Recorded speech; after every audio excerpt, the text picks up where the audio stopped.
A year ago this Sunday, we did a thing where we took all the chairs and we pointed them towards the middle. You guys remember that if you were here?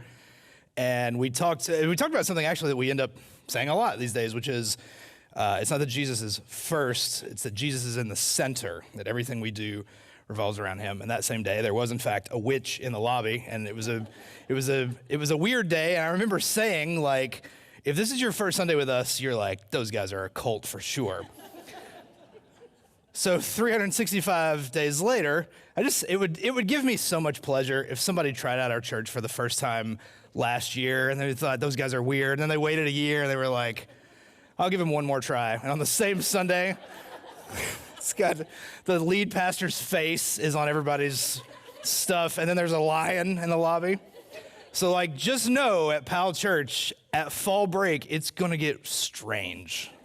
Like, you just wait to see what kind of culty stuff we come up with next year. Also, let me say, my wife is upstairs teaching our parenting class, but she works at CARM Monday, Tuesday, Wednesday. And for those of you that have that shirt who are going to decide about an hour after this is over today that you really don't want your pastor's face staring at you from your bedroom or wherever you hang your t-shirts or whatever, it would give me so much joy if you donated that at the Powell CARM. I asked her this morning, I was like, what am I worth? And she, without missing the beat, she's like, graphic tee, $7.99. So I am very grateful for this deeply weird place that we call home, and grateful to you for just for being part of what we do together. What we do together starting this morning is a new series on the 12 disciples, the same words in different languages. We're going to look at 12 disciples in 8 weeks, starting with one of them this morning. But before we dive into one of these disciples, I want to go back towards the beginning of the story, because what happens in the beginning of the story, at the beginning of the Bible, is you get these large cosmic stories, right? There was, in the beginning, God created the heavens and the earth. The earth was good, and then God created people, and they were good. And then there was fruit and a fall and a flood. All of these kind of large universal stories that, as we shared in our last series, these are not just stories that happened. These are stories that happen, things that human beings tend to do. And then in Genesis 12, the Bible will narrow its focus to the story of one family or one group of people, starting with a man named Abraham. And we'll stretch out the story of those people who are God's chosen people all throughout the story of the Old Testament. But right before we get that shift to the story of one people, there is one last kind of deeply weird story that takes place kind of in the macro, in the large, universal, cosmic sense. And as we start this series on the disciples, I want to look at what that story reveals to us about human beings at large.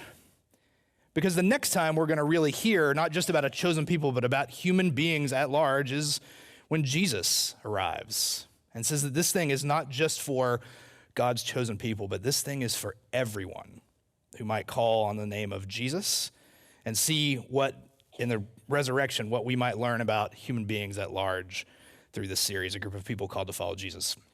Back in Genesis, before it gets into small stories about families, we have one last large story. This is Genesis 11, and verse 1 of this story starts this way. Now, the whole earth had one language and the same words.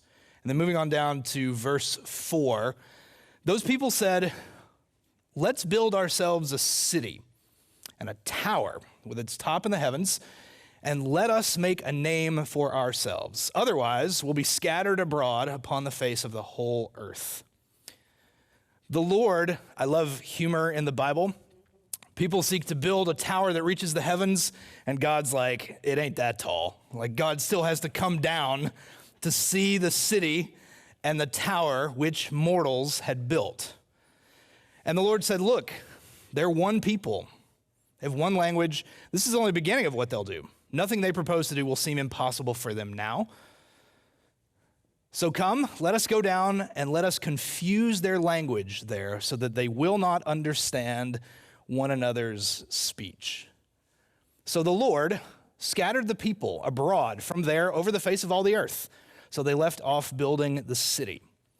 Therefore, that place was called Babel, because there the Lord confused the language of all the earth, and from there the Lord scattered the people abroad over the face of all the earth. This is a kind of weird and very cosmic, universal story told in 9 verses. And it's the last one of these kind of stories that we get, because the Bible's getting ready to go to Abraham in the very next chapter. I'm intrigued by this story because it starts by saying that the whole earth had one language and the same words. Many of us, still speak the same language. Chances are you're hearing me in English this morning, but there's something in particular about a group of people who speak not just the same language, but the same words, the same ideas, and the same thoughts. Because if we ask ourselves, what makes people want to build a tower like this?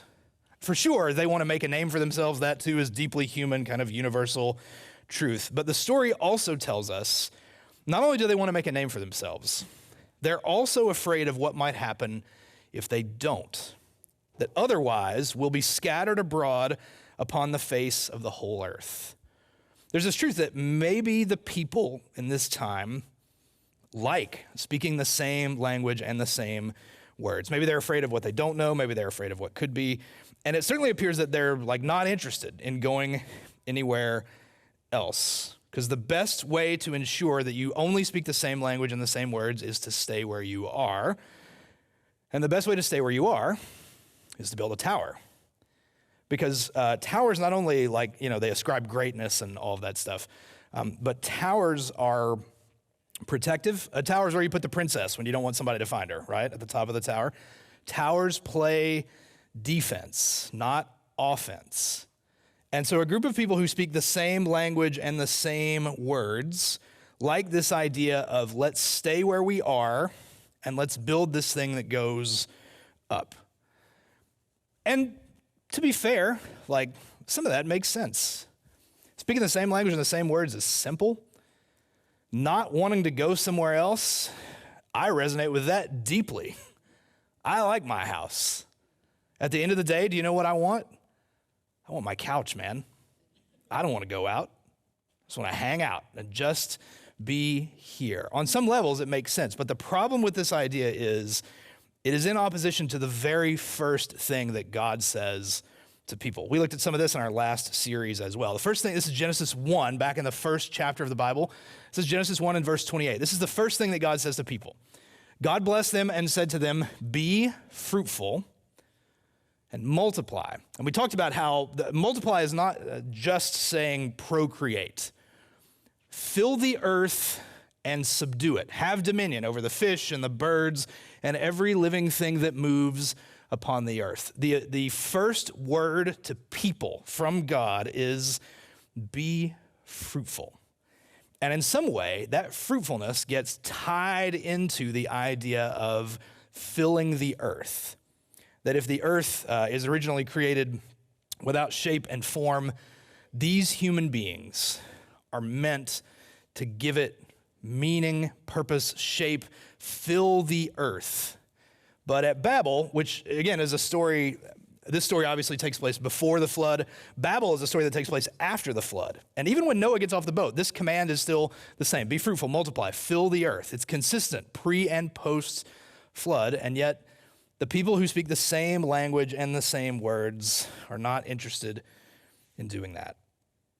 In a place where people speak only the same language and the same words, you get the danger of echo chambers, where everything just kind of sounds the same, bouncing around. It gets harder and harder for new ideas to emerge. And the longer you speak just the same language and the same words, the more interested you become in building a tower as opposed to filling the earth. And the truth is, you can build some pretty big towers. They're never as big as we think they are, according to God, but you can build some impressive things. This is a danger for churches, too, of all shapes and sizes, to say if we're more interested in building our tower than filling the earth, then maybe we've missed something fundamental about what it is to be human. But the question I have about this story is is what happens here at Babel, the confusion of languages and all that, is it a curse or a blessing? Is God punishing people here to say, look, you guys, you're not as smart as you think you are, all this, let's just confuse you and be done with you? Or is there actually some blessing in this sense of saying human beings were meant for something more? And left to our own devices, sometimes we default to just being around people who speak the same language and the same words, and we don't want to go anywhere else. And just left to our own devices, we'll start building towers. And literally, from the beginning, God had much more in mind for us than building towers. God, in fact, had filling the earth in mind much more than building towers. This is the last word we get on humanity as a whole until we get to Jesus. And when Jesus comes and it becomes clear that his call isn't just for the Jews, his call is for everyone who might follow him, Jesus doesn't show up and say, you know what, seems like a good place to build a tower. Jesus doesn't show up and say, I'm here now, y'all come and gather around me, and we'll start building this thing and put walls on it, and we'll make it bigger and higher and all that stuff. Jesus shows up from the very beginning. Jesus is about the simplicity of a single invitation, which is, follow me. It's implied right away in the invitation to say, this thing is going somewhere. That God, from the beginning, was calling people not just to build towers, but to fill the earth. And when we say fill the earth, again, we're not just talking about procreation.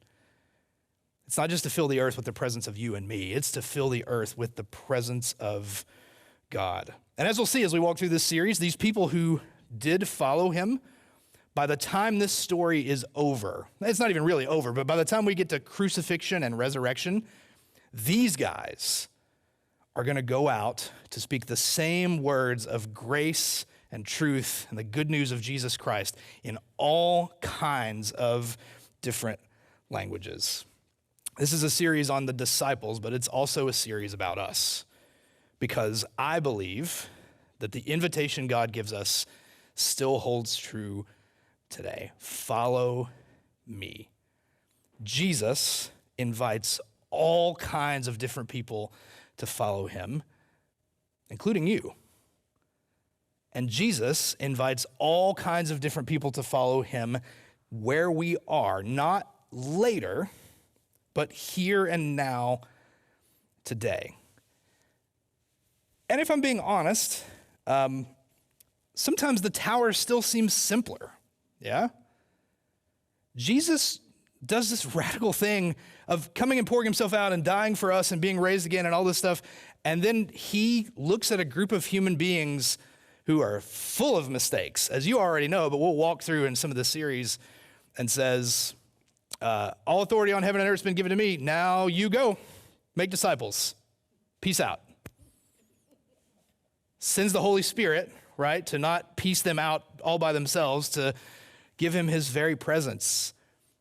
I mean, you ever consider like the notion of God trusts us with this being like kind of a lot to spread the good news of Jesus Christ? Wouldn't a tower just be simpler? Is this really the best way to do it? And in fact, one of his disciples asked him that very question. We start this morning, when we talk about speaking the same language and the same words, you can see how it's still a bit problematic, because Jesus calls 12 disciples, including 2 guys named Simon, 2 guys named James, and 2 guys named Judas. And if your name is Judas and you're not the other guy, that's particularly problematic, right? So I want to start this morning with what we affectionately have come to call in Christianity Judas, not Iscariot. This poor guy, sometimes he's called Judas Thaddeus. Sometimes, it's not in the Bible, but sometimes in church history we've come to call him Jude, which kind of means little Judas. And most often he's come to be referred to as Judas, but not that one. Think about what it must have been like to be this guy. You're a follower of Jesus Christ? What's your name? Judas? I thought that guy was dead, right? No, not that guy. I'm not that guy. And there's an amazing truth about Jesus right away in this, that Jesus calls people who are not that guy. Jesus calls people who don't want to be defined by what their parents did.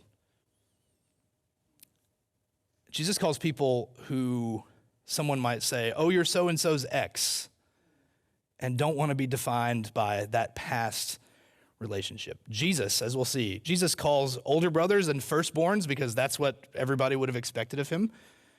But Jesus also calls younger brothers too.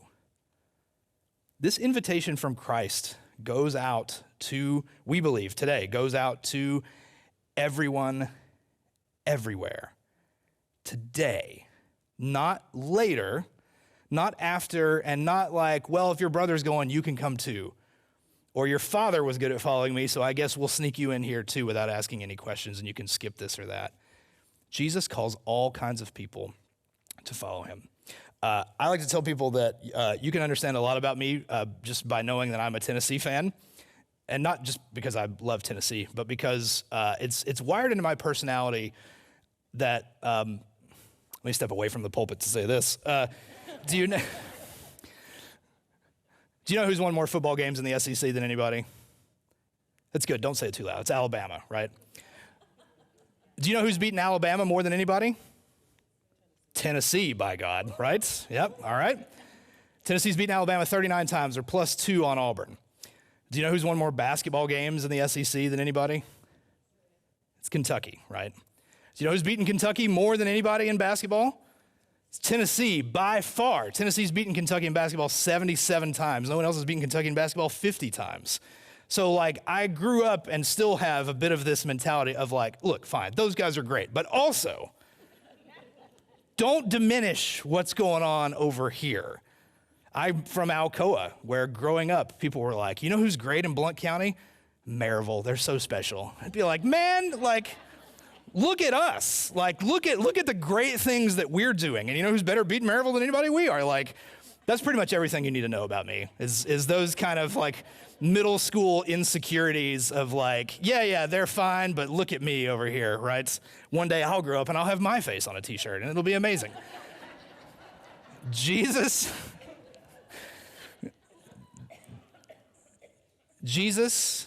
calls all kinds of people. And he calls firstborns, like, no doubt, like all that stuff is there.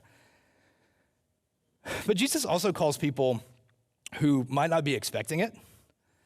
Jesus also calls people who might say, like, I'm sorry, did you really mean to, like, my brother is really who you're probably looking for? And he just is like, no, like, I'm looking for him too, but I'm also looking for you. And I'm not looking for you, like, Jesus doesn't come to people and say, man, before your divorce, you could have really been useful to me. But now, like, I'm sorry, it's too late. Or like, well, you would have been great, but that thing your parents did, like, I just can't have that on my resume. Jesus, as we'll talk about in a few weeks, Jesus calls Judas Iscariot. Jesus also calls Judas not Judas Iscariot. Here's what not Judas Iscariot has to say about, are you sure this is the best way to do all of this? This is John 14. This is not long before the cross. You can kind of hear it in the language. That in this conversation, Jesus is having this interaction with his disciples. And as we'll see, what Jesus wants us to know is that Jesus calls all kinds of people who are not defined by anything else or anybody else as anything else, and in fact, not defined by anything as much as we're defined by who we are in Christ. Because as he says in John 14:19, before long, the world won't see me anymore, but you will. Because I live, you also will live. On that day, you'll realize I'm in my Father, and you are in me, and I am in you. Whoever has my commands and keeps them is the one who loves me, and the one who loves me will be loved by my Father, and I too will love them and show myself to them. Then Judas, not Judas Iscariot, even the Bible, this poor guy, not Judas Iscariot says, hey, why do you intend to show yourself to us and not to the whole world? Let's hang out right here for a second. Hey, like, why do it this way, right? Wouldn't a tower be easier? Wouldn't a tower be simpler? You're God, you can do anything. Like, this is right before the end. They are in. They believe he's the one. They misunderstand what that means, and they're getting ready to run. And Jesus called every one of those guys to follow him. The prone to run people, he called them too. But Judas, not Iscariot, says, still at the end, are you sure this is really the best way to do it? Like, why not just reveal yourself to the whole world? Why choose? Even in resurrection, like, you can still hear their assumption that, okay, now that Jesus is risen, now it's going to be obvious to the whole world. And Jesus is like, nope, you think this is the end, but it's really just the beginning, because I'm going to give you the Holy Spirit, and now it's in your hands. Yes, yours. And yours, and yours, and yours, and yours, and mine, and all of us together. And it may not always seem like this was the best way to do it. But I don't know. Every week, no matter what we're talking about, I feel like we should say at some point, we have to trust that God knows what God is doing. And in some way, Jesus believes that the best way to carry the good news is in the lives of you and I. Not to build a tower, not to write it in the sky, not to do the big booming voice, but really and truly the best way to carry this message to the whole world is through us. Flawed, broken, redeemed, hopeful, doubtful, you fill in the blank, us. Today, that the good news looks best on you and is communicated best through us. Judas, not Iscariot, asks, why do it this way and not to the world? Here's how the Message, Eugene Peterson's paraphrase, here's how Jesus answers that question in the Message. Why do it this way? Because a loveless world, Jesus said, is a sightless world. People know the good news best through love, and people experience that love best from another human being. A loveless world is a sightless world. Jesus believed that the best way for this to go out into the world is through us, through people. The best way we do that, the best way we tell the story of good news is by loving each other. And in some strange way, this spreads the gospel better than anything else. Not because of the perfection of our lives, we're quite sure of that, but because of the fullness of grace that we've received, the freedom we found, and then the ability to go out and say, listen, I've found something good and hopeful and freeing and forgiving, and I'd love to share that with others. One of the ways people see Jesus best is through flawed and broken you and me. What fills the earth, not just with our presence, but with God's presence, is doing it this way. And Jesus calls you, you, to follow. And not tomorrow, today. We close this morning with this idea of, this is something we've shared a lot, that this church is a diverse place, that we are different kinds of people seeking to follow the same Jesus, and we'd like to know more about that. We're working with our friends at Barna that do a lot of church research to say, what kinds of people has God put together in this place, in this season? It's Jesus, as we'll walk through in this series. He called fishermen and tax collectors and zealots and older brothers and younger brothers and people that judge people and all people that are going to doubt and run and all that stuff. All kinds of different people. But that included all kinds of different vocations and all kinds of different passions. And so on your way out this morning, we're going to have some information on the screen where you can go and take what Barna calls a skill mapping assessment. Because what we want to know about you is, what are you good at? Not so much, or not completely, what do you do for a living, although it can be. But let me say, one of the conversations I've had the most in the lobby over about the last 2 months, the number of people who've said to me, I'm looking for something new, I've been doing X for a long time, and now I really want to do Y. I don't know, I just started doing this thing, and now it's just kind of the thing I do, and it was never really meant to be the thing I do, and I'm wondering if there's something else out there. If you're here this morning and you hate your job, more than one of you here, are there? Is that right? Jesus calls all kinds of people, including those who love their job and those who might be a little less sure about that. So if you hate your job and you fill this thing out, don't be like, well, I'm doing this, and I guess that's what I have to put. I want to know what you're passionate about. So this thing we're going to put on the screen, it's got like 30 different skill fields and all of this good stuff where you can fill in. And then it's got some questions like, on a scale of 1 to 5, how does your faith interact with your work? Does your faith help you get through the day? How do we help bring love to a sightless world where we are? Let me say, if you're retired, I want to know about what you spend the most amount of your time on and who you spend the most amount of your time with. If you're a stay-at-home mom, stay-at-home dad, there's categories for that as well. We would love to know more about who God has put together in this place and this time. You don't have to give us your social security number or your, income after taxes or anything crazy like that. But again, just kind of a cult, right? Not a real cult. But man, this is the one that goes on the podcast right now. I'm like, I shouldn't have said that. So we'll put that information up there at the end. We believe, just like any church, that God has put different kinds of people together because some of you can share good news in ways that I can't, in ways that I would be sensationally bad at.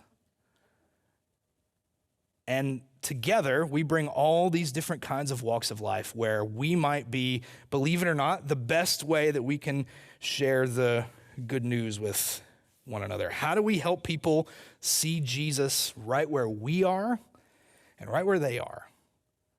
And I promise you, that's less about having the right bumper sticker on your car. And we're pro bumper sticker. We've got some out there. And more about if a loveless world is a sightless world. How do we help people see, feel, experience the good news of Jesus Christ? How do we see it for ourselves? That comes first and foremost from believing that Jesus calls all kinds of different people, including you, including today. That from the beginning, we were called not to build towers, but to fill the earth. And then in some strange and yet hopeful way, Jesus believed that the good news still looks best on you and me.